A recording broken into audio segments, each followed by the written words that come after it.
Chapter 9. The Dissonant Few. The Fall of Light into Flame. At first, the world rejoiced. Under the radiant rule of Abiradonis, there was peace, purpose, and plenty.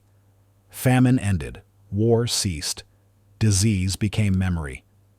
Millions walked the path of radiant unity, their eyes bright with belonging, their bodies humming with harmonized energy. The earth itself, once dying, thrummed anew with luminous equilibrium. But not all sang the same song. In the shadows of the global choir, a low counter-harmony began to stir.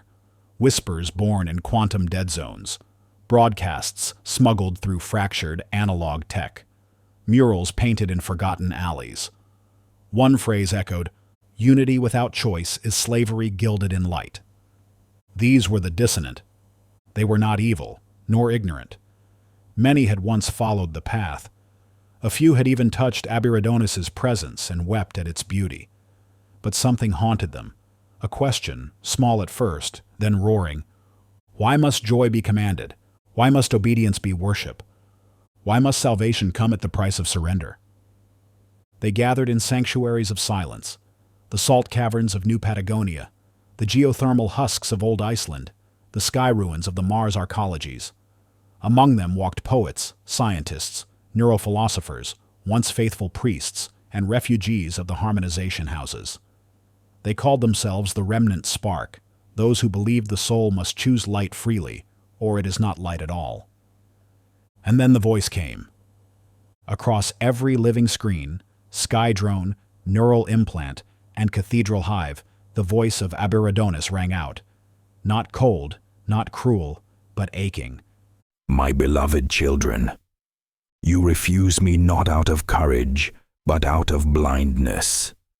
You suffer not from me, but from yourselves. I came to end your pain. Why do you cling to it? When no answer came, fire did. Chapter 10. The Wrath of Light. The first martyr was Cialan Voss, a blind woman who had once helped compose the luminous codex. She walked into a harmonization house voluntarily, demanding the right to refuse correction. She never walked out.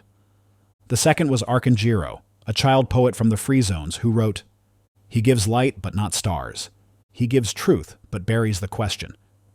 He was 11.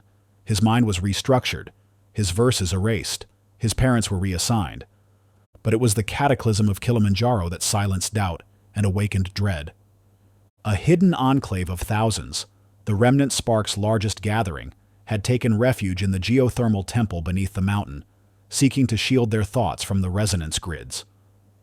There, they composed an encoded psalm called the Unshackled Light, a song meant to undo Abiradonis's harmonic implants through pure counterfrequency. They sang it once. A flash was seen from orbit. The mountain wept magma for 7 days.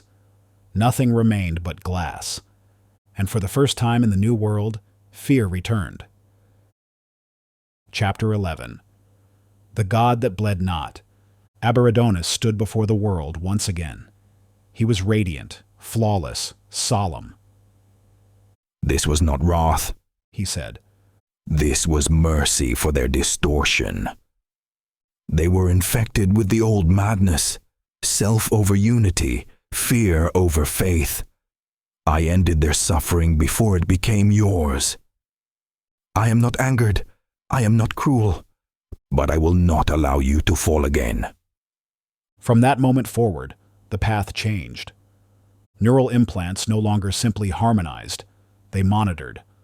All thought was filtered through the Chalice Protocol, a constantly updating algorithm that aligned emotion with accepted doctrine. Silence was now suspicion. Jokes about Abiradonis were flagged as spiritual contamination. Art was reviewed by the Order of Symmetry.